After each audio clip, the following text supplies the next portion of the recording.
Inside the creative mind, the science of creativity. Imagine a young Albert Einstein, not yet the icon we know today, sitting at a cluttered desk in a dimly lit patent office in Bern. The air is still. Papers are stacked in quiet towers around him. He looks away from the equations, closes his eyes, and does something strange. He imagines himself riding alongside a beam of light, gripping it like a traveler clinging to the rail of a cosmic train. In his mind, the world stretches and bends. Time behaves like a fluid. Space collapses and expands. And somewhere in the middle of that impossible daydream, a new vision of the universe begins to take shape. Or picture a musician staring in the dark. A melody appears during sleep, fragile as mist, arriving unannounced. She wakes, reaches blindly for a pen, and scribbles the tune before it evaporates.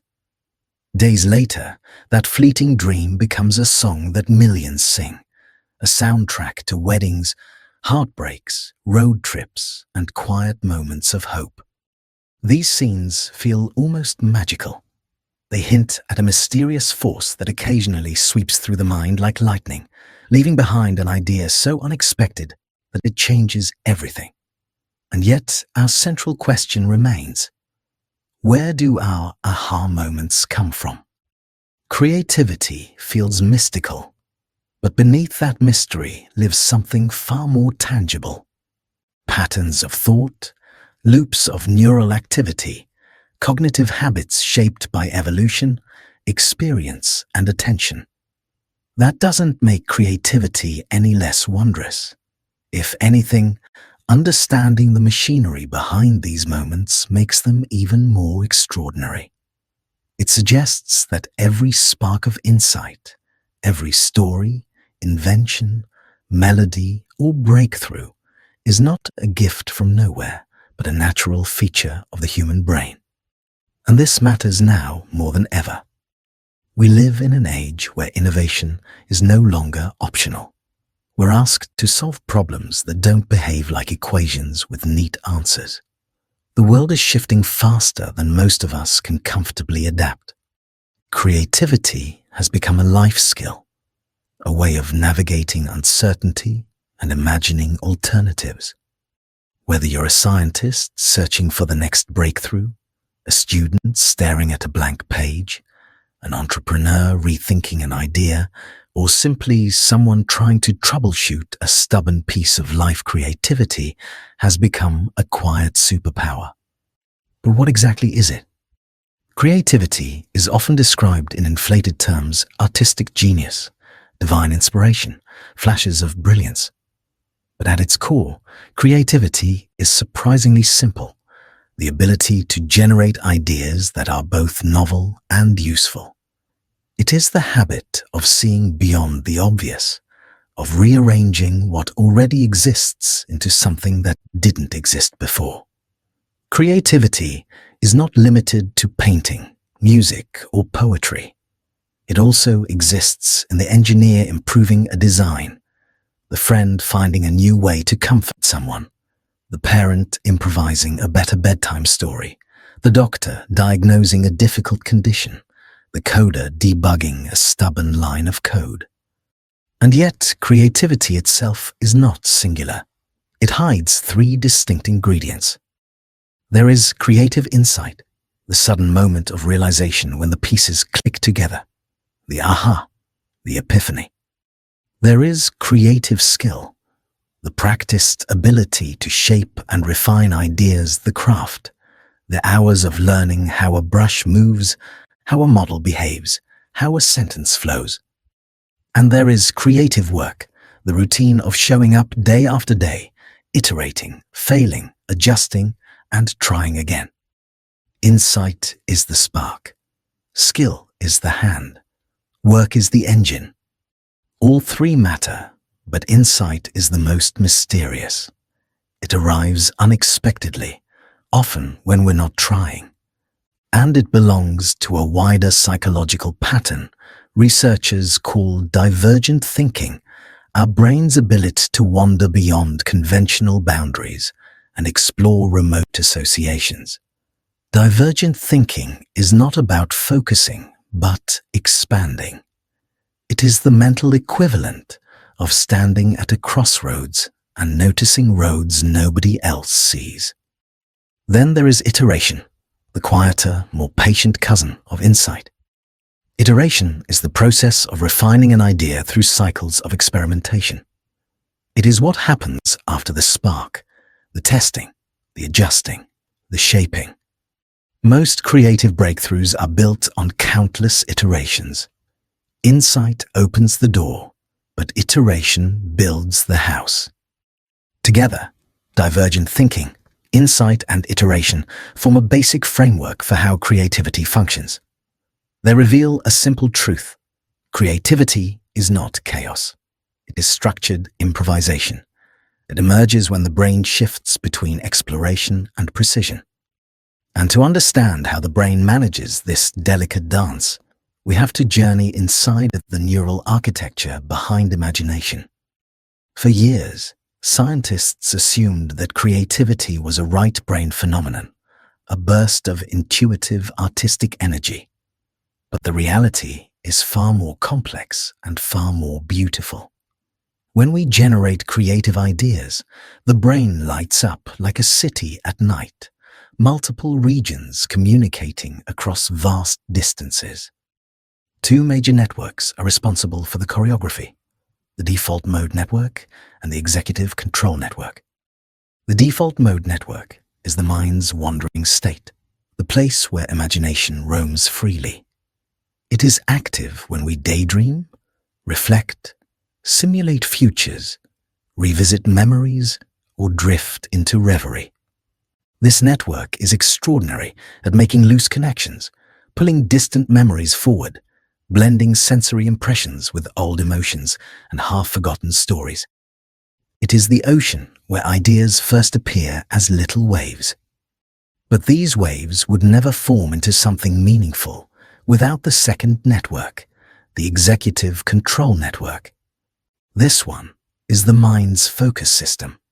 It helps us analyze, evaluate, and shape the rough ideas that the default mode network produces. It's the part of the brain that says, "This could work," or "That's impossible," or "Let's refine that." For years, neuroscientists believed these two networks didn't get along. One thrives in freedom, the other in discipline. One dreams, the other judges. One wanders, the other directs. But creativity is the moment they join forces. In highly creative thinking, these networks don't fight. They synchronize. They engage in a quiet, rhythmic dialogue imagination, generating options, focus sculpting them. One mind making, the other mind choosing. And when this partnership is smooth, ideas flow. This is why creativity often feels strange. It requires you to be in two modes at once: relaxed but alert, open but anchored, free but intentional. And this helps explain one of the great paradoxes of creativity. Insight often emerges when we stop trying to force it. When the mind relaxes, the default mode network becomes more active. When attention softens, the mind transitions from narrow focus to gentle wandering. Suddenly, the brain can mix old fragments of thought in new ways. A new arrangement appears, and a subtle pattern becomes visible. This is why people get ideas in the shower, during long walks, while driving, or when drifting off to sleep. These moments gently loosen the brain's grip. They let it wander without aim, and that wandering is fertile ground. Even boredom, the modern emotion we treat like an enemy, can be a quiet ally. When stripped of constant distraction, the brain looks inward. It starts playing with ideas again. Boredom isn't empty, it's space. Creators throughout history understood this long before neuroscience gave it vocabulary. Consider Nikola Tesla. Late one night in Budapest, exhausted and uncertain, he took a walk with a friend. His mind drifted, weightless. They passed a sunset, a poem, a casual conversation. Suddenly, Tesla stopped, seized by an idea that had been eluding him for months. In the fading light, he sketched the design of an alternating current motor directly into the air with his cane, describing it with such clarity that his friend stood frozen. The breakthrough came not at the desk, but during a relaxed walk. The mind opened just enough for new combinations to form. Or think of Agatha Christie, who often said that the best place to plot a murder was not her desk, but her bathtub. "I should write murder mysteries more often," she joked, "because I always come up with the best ideas while washing dishes." Over and over again, the same pattern reappears. Creators find moments of clarity when they step away. To understand why, let's imagine a short cinematic scene. A writer sits at a desk. The room is silent except for the hum of a lamp. She stares at a blank page. Her fingers hover over the keyboard. She tries to force an idea, squeezing her mind as tightly as she can. Nothing arrives. The harder she pushes, the more barren the page becomes. Frustration grows. She stands, paces, returns, sits. The idea remains locked behind an invisible wall. Hours pass. Finally, she gives up and leaves the house. She walks down a quiet street. The air is cool.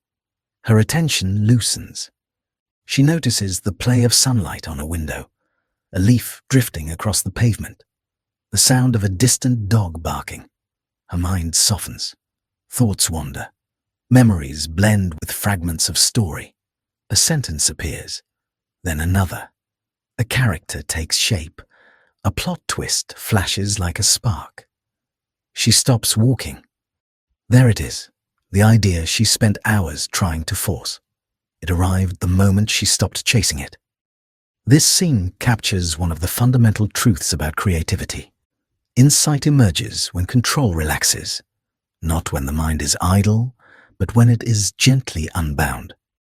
And yet, our modern lives rarely create space for this. If anything, they actively suppress it.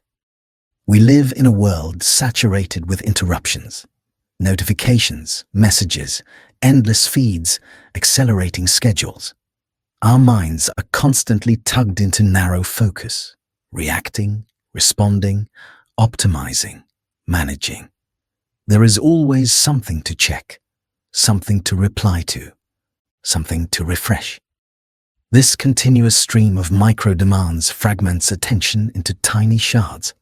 It shrinks the mental surface area where ideas could have landed. In this state, the default mode network, the place where imagination touches possibility, has little room to breathe. The brain becomes a machine of immediate tasks, not long associations, and without those wandering pathways, insight struggles to form. Overstimulation does something else as well. It removes boredom. Without boredom, the mind never drifts into the quiet mental landscapes where creativity grows. But modern life can be rebalanced. Creativity thrives in contrast. It needs both immersion and escape, focus and freedom, discipline and looseness, and there are habits that nourish these rhythms. One of the most powerful is simply changing your environment. New environments expose the brain to unfamiliar cues, textures, sounds, shapes, movements. These activate different networks, encouraging fresh associations. A walk in a park, a visit to a library, a cafe with just enough background noise, a quiet corner of your home with natural light. These shifts can refresh the creative machinery. Diverse experiences do something similar. Reading outside your field, meeting people from different backgrounds, exploring unrelated hobbies, these expand the mental library your brain draws from. Innovation often hides in the spaces between domains. Many breakthroughs occur when ideas from one field are transplanted into another. Constraints can help too. Paradoxically, limitations force creativity. A painter with only 2 colors must invent new techniques. A writer with a sentence limit must choose sharper language. A musician improvising with only 3 notes discovers unexpected patterns. Constraints narrow the path, but deepen it. There are also playful techniques that invite divergent thinking. One is simple. Choose a random object, nearby a spoon, a pebble, a key, and ask how it might solve your problem. The question is absurd, but it jolts the mind into unusual directions. It weakens the grip of habitual thinking and invites exploration. Creativity isn't always grand. Sometimes it begins with something as small as a question asked from a strange angle. And yet, beyond all these practices, the foundation of creativity lies in learning how to shift deliberately between 2 mental states, focus and mind wandering. Focus is essential for shaping an idea, turning it into something real.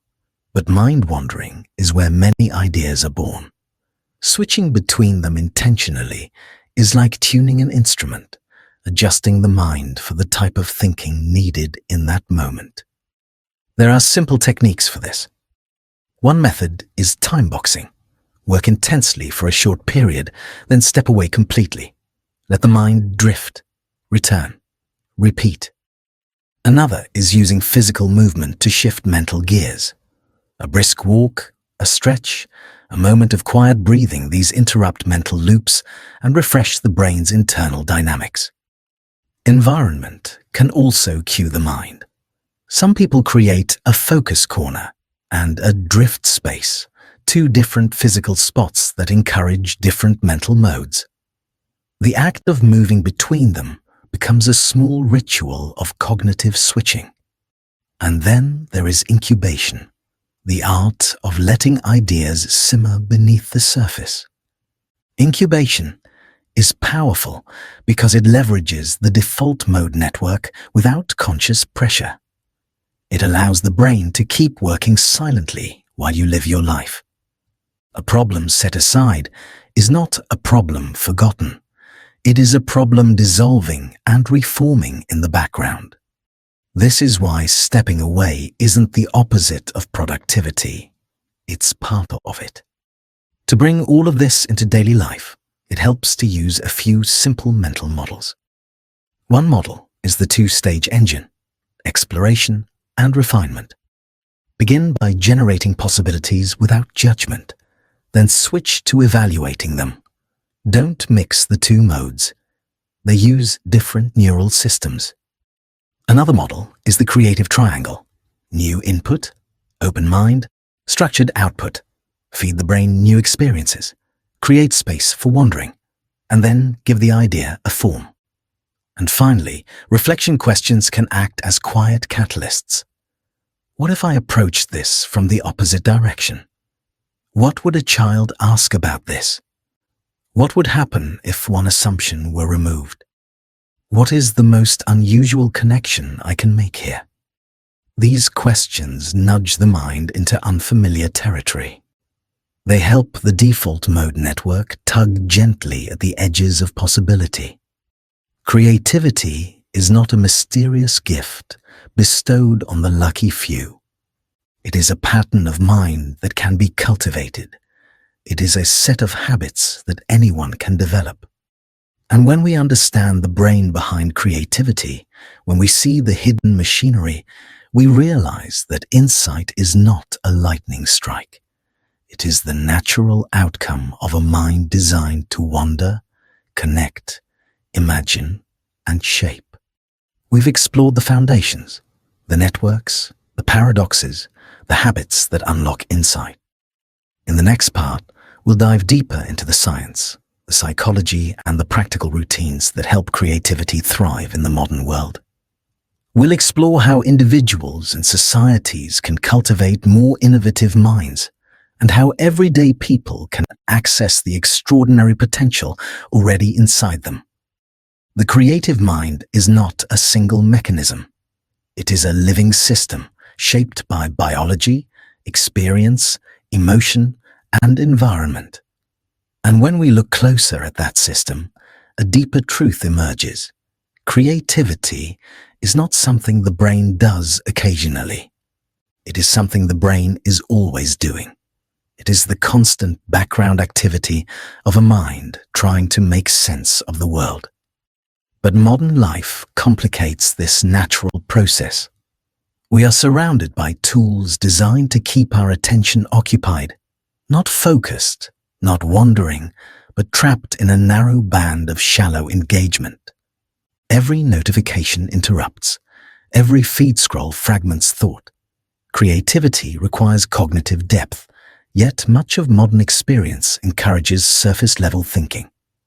This constant overstimulation affects the brain in subtle ways. When the mind is pinged every few minutes, the brain adapts by shortening its attention span. We become allergic to stillness. The default mode network loses its natural rhythm. Instead of drifting into imagination, the mind loops through unfinished alerts. And without unstructured mental space, insight has fewer places to grow. But there is another problem: the pressure to be productive every moment. Many people treat rest as a luxury, wandering thoughts as distraction, and silence as something to fill. Yet these states are not waste. They are biological necessities. The brain needs downtime the way muscles need recovery. The spaces between effort shape the quality of effort itself. Even the most accomplished creators understood this long before neuroscience explained it. Maya Angelou rented a small hotel room where she wrote every day, but she never stayed longer than early afternoon. "I look at the work," she said, "and I leave." Einstein played violin when physics stalled. Nikola Tesla took long walks to think. Charles Darwin structured his day around deep work, wandering afternoon strolls and gentle reflective evenings. They weren't being indulgent. They were obeying the biology of insight. Creativity requires oscillation, immersion, release, immersion, release.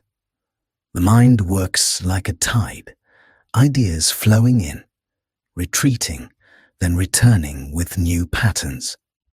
This oscillation is not only mental, it is emotional. Creativity flourishes when the mind feels safe to explore. Stress shrinks possibility.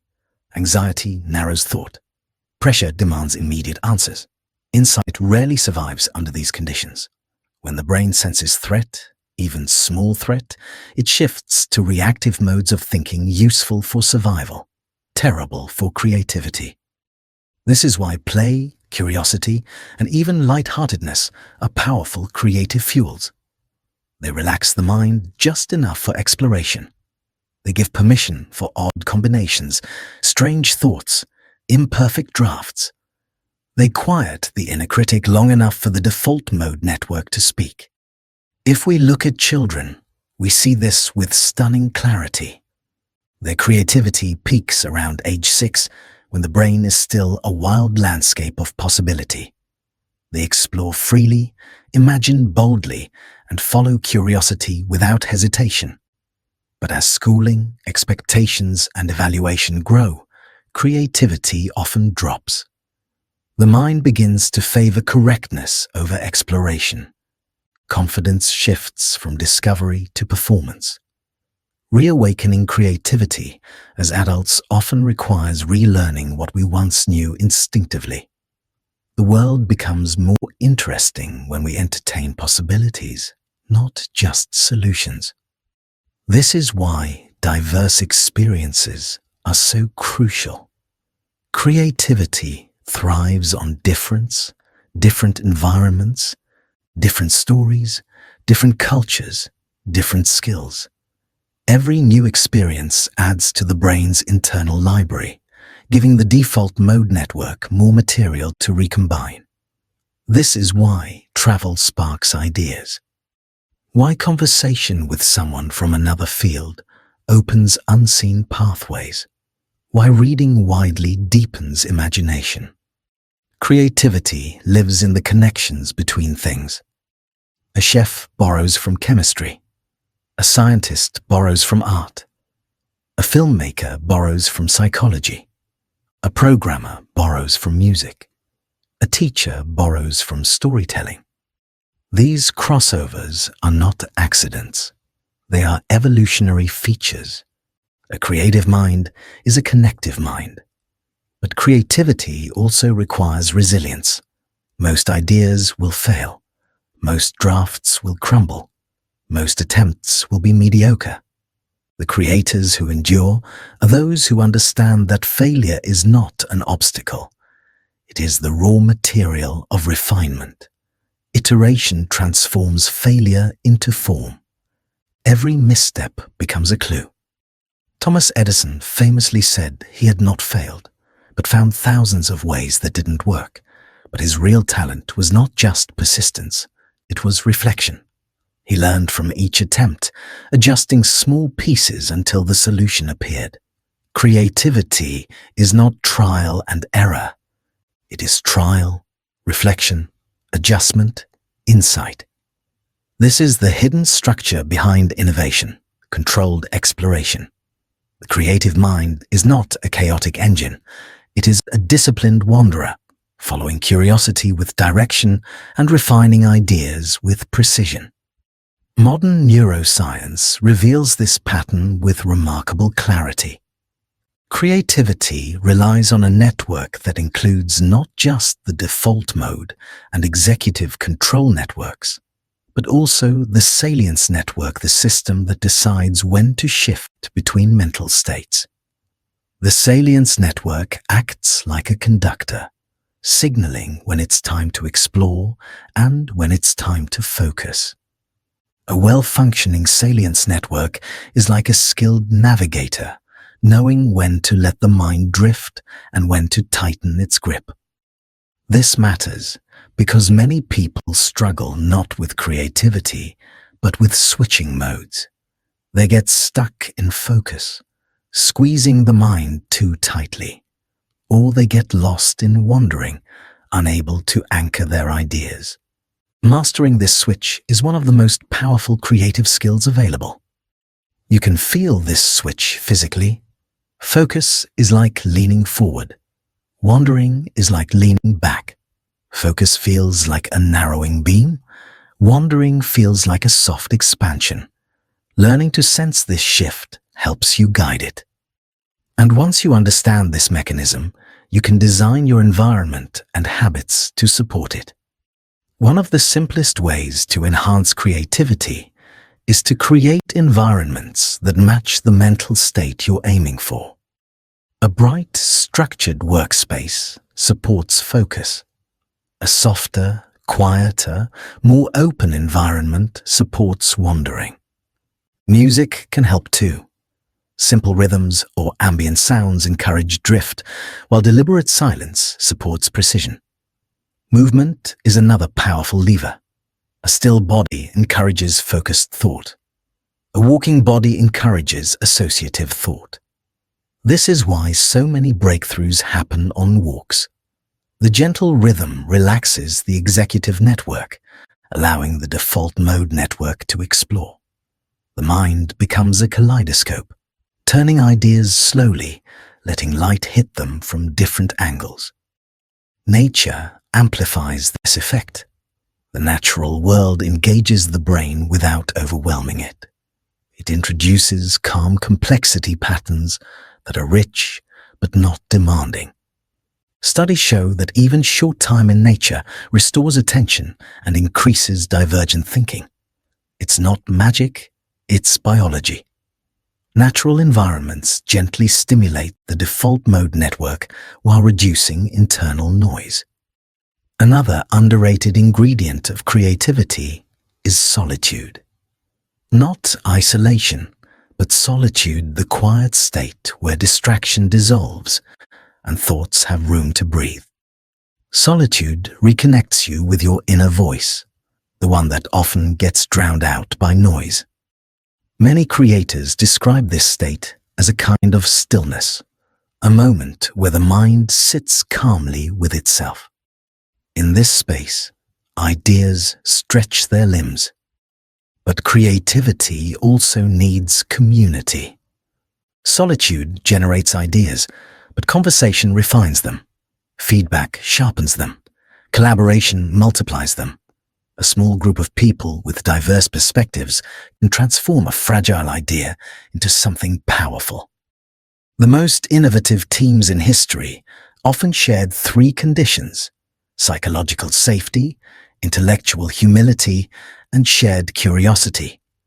They were safe enough to risk strange ideas, humble enough to revise them, and curious enough to explore them together.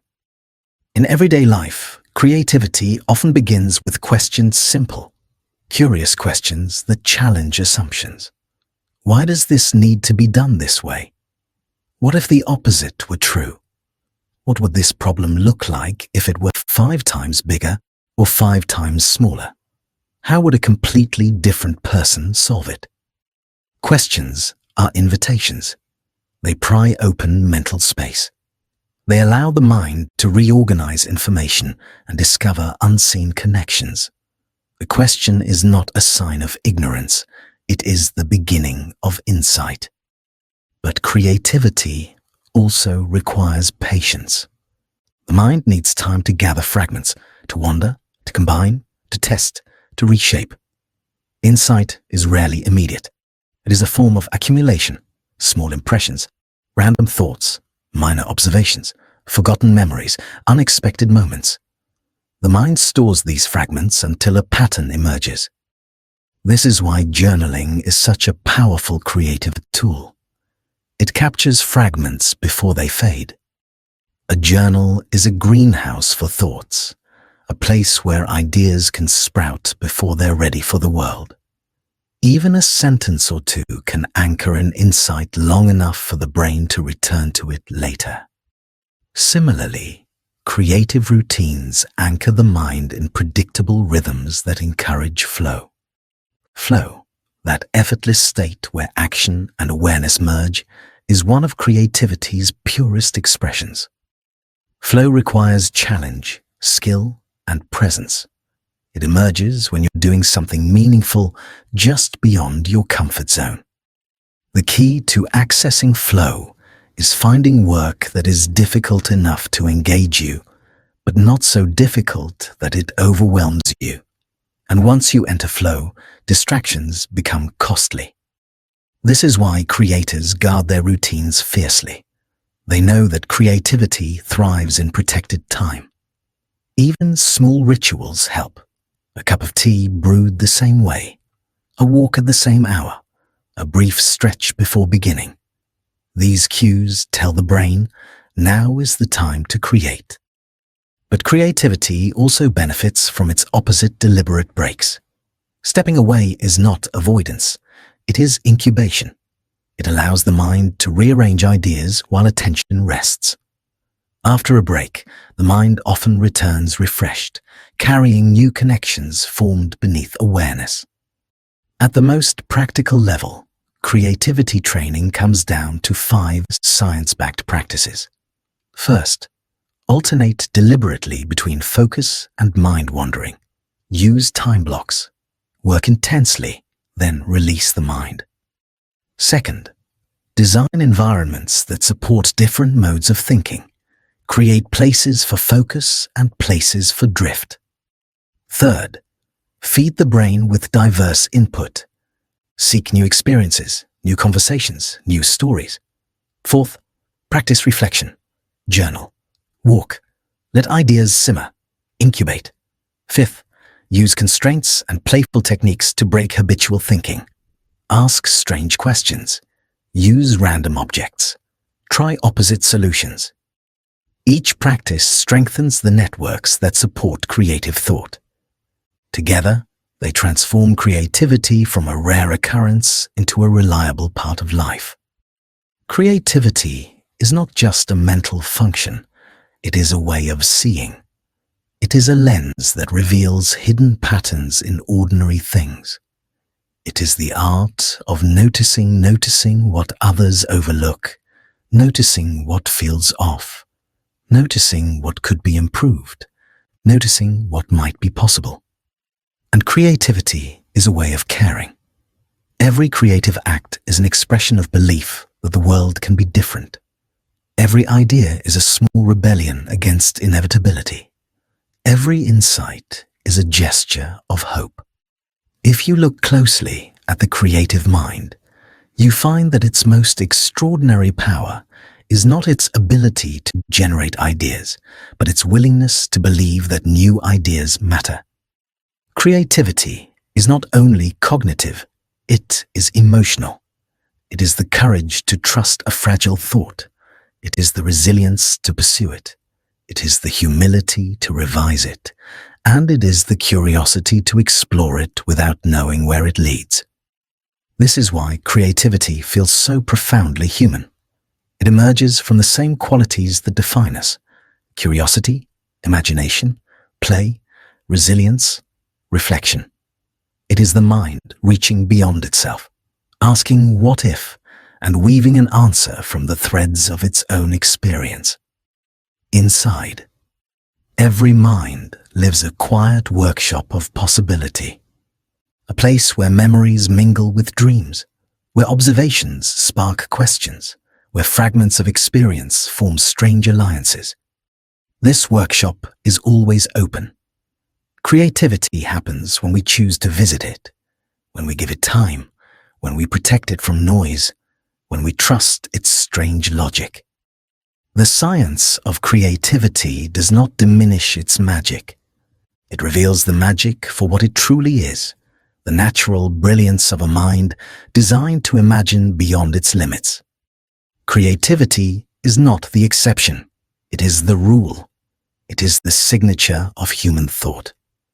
We are creatures built to connect, to explore, to reshape the world. Creativity is not a luxury for the gifted few. It is the birthright of everyone with a mind capable of wandering. And when we cultivate it, when we nourish the networks that support it, we unlock more than ideas. We unlock meaning. Because creativity is not just about making things, it's about understanding ourselves. It is how we process the world, how we express complexity, how we transform challenge into possibility. Creativity gives shape to our inner lives and allows us to leave something behind: a discovery, a story, a design, a moment of beauty. In the end, creativity is the mind in motion, not forward or backward, not up or down, but outward, inward, sideways, everywhere. It is the movement of thought toward the unknown. It is the bridge between what is and what could be. And inside every creative mind, inside your mind, lies an ocean of uncharted territory, waiting for the right moment, the right question, the right pause in the noise to reveal something new.